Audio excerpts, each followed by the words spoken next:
আমি যাবো এই দীঘা বর্ডার কুকড়াহাটি কাথি নন্দকুমার মহিষাদল এই বাসটাই যাব।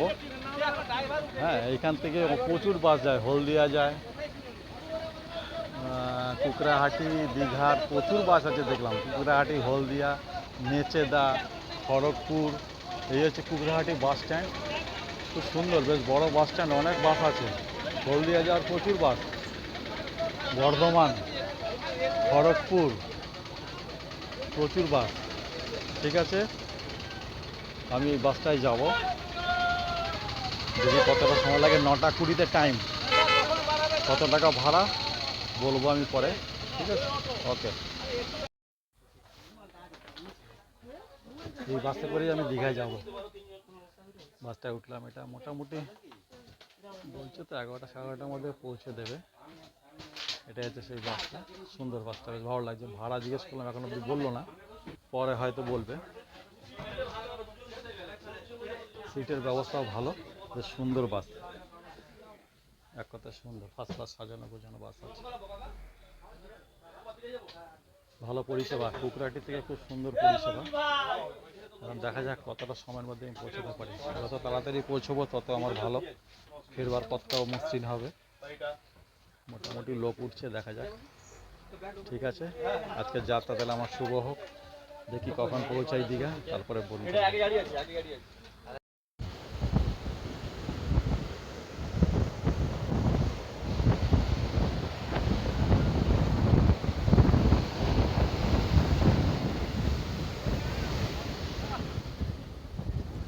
এই মুহূর্তে সমুদ্রের পাড়ে নামা নিষেধ। প্রচণ্ড জলের ঢেউ, যা এই একদম রাস্তার কাছাকাছি পাত্রগুলোর মধ্যে এসে আছড়ে পড়ছে। দীঘার সেই সমুদ্র আজকের উত্তাল সমুদ্র, কেন জানি না, যেমনি আওয়াজ তেমনি ঢেউ আছড়ে পড়ছে মনে যেন রাস্তার উপরে। দীঘার প্রচলিত আগের নাম ছিল বারিকুল। এই বারিকুল যত সম্ভব 1870 থেকে 75 সালের মধ্যে ইংরেজ সাহেব, গভর্নর ওয়ারেন হেস্টিংস সাহেব, উনি এসেছিলেন এই বারিকুলে একবার ভ্রমণের জন্য, কোনো কার্যের ক্ষেত্রে এসে ভ্রমণ করতে এসেছিলেন। তো ওই জায়গাটা দেখে ওনার খুব পছন্দ হয়েছিল, তখন তো এত সুন্দর ছিল না। তো ওয়ারেন হেস্টিংস সাহেব উনি এখানে বাংলো বানানোর প্রস্তুতি নেন, এবং বাংলো বানান। কিন্তু কিছু বছরের মধ্যেই সেই বাংলোটি সমুদ্র উপকূলে থাকা প্রাকৃতিক বিপর্যয়ের মুখে পড়ে যায় এবং সেটি ধ্বংস হয়ে যায়। তারপরে জেমস স্মিথ, যিনি একজন বিখ্যাত ব্যবসায়ী, ঘড়ি ব্যবসায়ী এবং জেমস জুয়েলারি ব্যবসায়ী, উনিও ব্রিটিশের বালিশাইয়ের একজন ওনার কাস্টমারের সঙ্গে দেখা হয়, তার সঙ্গে পরিচিতি লাভ করে উনি ওখানে কিছু একর জমি কেনার ব্যবস্থা করেন। সেখানে কিনে উনি এখানে বাংলো বানান, যে বাংলোটি আজও আছে, দীঘার প্রতিষ্ঠাতা হিসেবে আজও রয়ে আছে। তো বারিকুল নামটা দীঘা হয়েছিল আমাদের সামনে যে মোহনা, বঙ্গোপসাগরের এই দীঘার যে মোহনার কাছেই চম্পা নদী একটি আছে, সেই নদীর সংযোগ হয় এই মোহনার সাথে। তো এই নদীর এখানকার সাধারণ মানুষের মুখে এই চম্পা নদীকে তারা দিঘি বলে পরিচিতি দিত। অধিকাংশ মানুষের মুখে এটি দিঘি নামে খ্যাত হয়েছিল, এবং সাধারণের এত মানুষের মুখে এই দিঘি নামটা আলোচিত হতে হতে ক্রমশ এই দিঘি নামটা থেকেই দীঘা পরিবর্তন হয়, বারিকুল থেকে দীঘায় পরিণত নেয়, এবং সেটি আজ সারা ভারত, সারা পৃথিবী, সারা বাংলা জুড়ে যারা ভ্রমণ পিপাসু তাদের কাছে অতি পরিচিত হয়ে আছে এই বালুকা তট, দীঘার সমুদ্র সৈকত। এটুকু নিয়ে আমি জানি।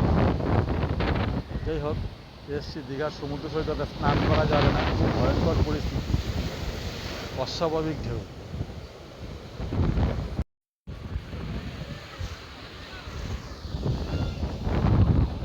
বিকেল 4টের আগে নামা নিষেধ সমুদ্রে, সব বসে আছে পাড়ে। জলের যা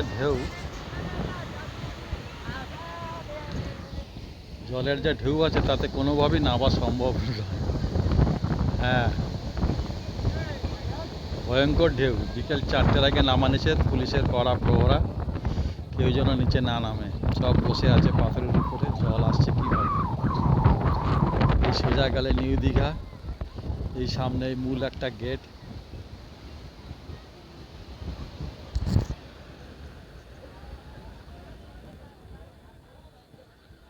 রাস্তার উপরে যে গেটটা, মূল গেট, ওই বিশ্ববাংলার একটা লোগো, ঘোড়া নিয়ে সিপাহী, সামনে তেজে পাবলিশারের স্ট্যাচু, এই চৌকি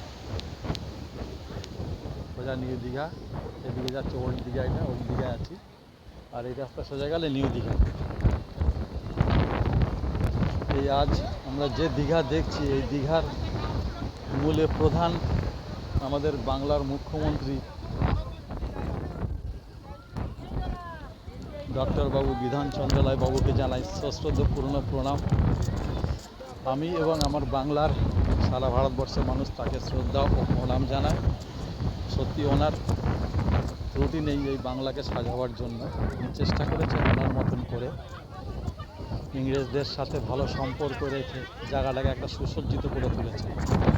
এই দীঘা হচ্ছে কাঁথি লোকসভা কেন্দ্র, রামনগর বিধানসভা কেন্দ্র এবং রামনগর থানার অন্তর্গত এই দীঘা অঞ্চল।